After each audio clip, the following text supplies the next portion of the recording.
Pemirsa, kabar gembira datang dari perkembangan kasus positif COVID-19 di Kota Denpasar yang terus mengalami penurunan. Bahkan saat ini hanya tersisa satu desa atau kelurahan yang masih berstatus zona kuning.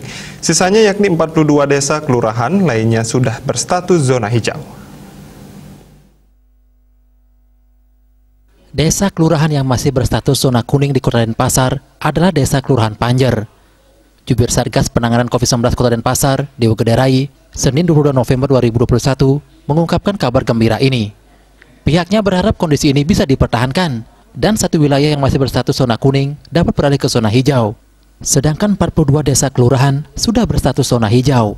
Kondisi ini diakibatkan oleh perkembangan kasus positif COVID-19 di Denpasar terus mengalami penurunan.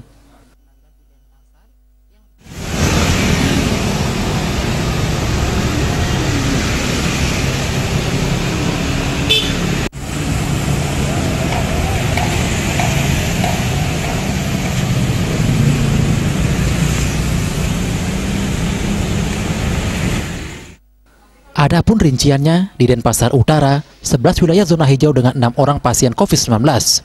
Denpasar Barat 10 desa kelurahan dengan 8 orang pasien COVID-19 yang tersebar di beberapa desa.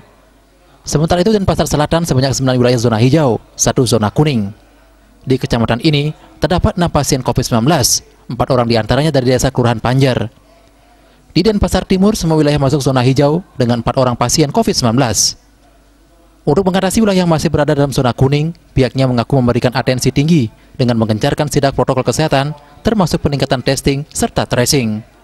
Sukma dan Ekayana, Bali TV.